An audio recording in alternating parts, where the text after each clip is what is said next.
So, order nga pala tayo ng ating tester. Itong ating soldering iron dito sa Shopee. Sa atong XL 830L. Okay? Na digital tester. Okay. So, kung nakikita nyo, sobrang balot na balot siya. Naka-bubble wrap. Talagang totally na hindi siya masisira. Talagang miski agis-agis. Kasi may bubble wrap nga makapal. Bilugan. Talaga yun. Sobrang, kung nakita nyo, hirap na hirap ang buksan. Sa sobrang hirap buksan yan, gumamit na ako ng gunting. So, yan. Yan yung gunting. So, sobrang kapal ng scotch tape. So, yun. Yan.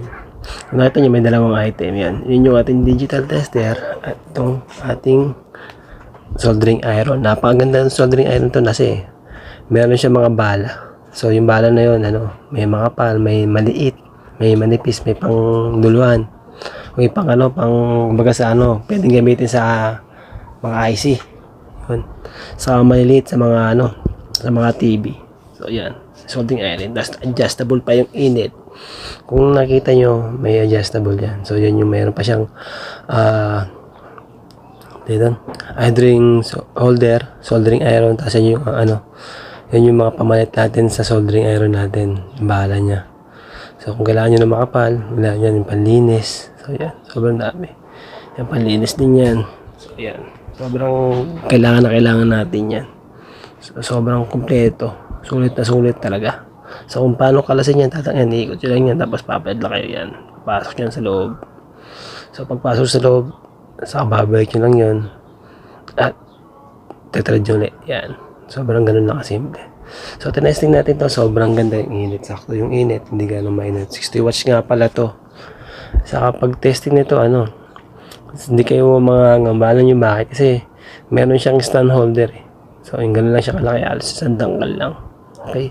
Maliit lang siya. Hindi siya ganun kalaki. So, handy talaga siya. Kasi alam bakit kung malaki?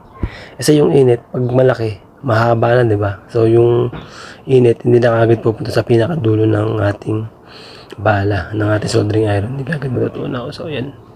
Kung nakita nyo yung kung ilan yung settings niyan, bilangin nyo na lang kung ilang inches yan. So, yan.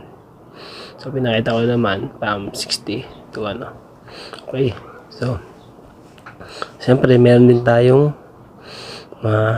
pang-ilaw. So, yung pang-ilaw na yan, ginagamit natin yan dito. Kasi sa mga controller natin, solar controller natin, sigurado ako na madilim, hindi makikita. Wala kasing backlight. So, naglagay tayo lang yan para magamit din natin. Testing natin, wala siya. Wala siyang continuity. Pero gumagana po yan. So, bakit? Kasi nga, meron siyang hindi siya nakasalpak sa mismong kanyang resistance. Okay? So, yan. So, fast forward tayo. So, pinalas natin para masubukan bakit ganon. Okay? Yan.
So, ito naman, bubuksan natin tong digital tester natin. Ito, lapit na to.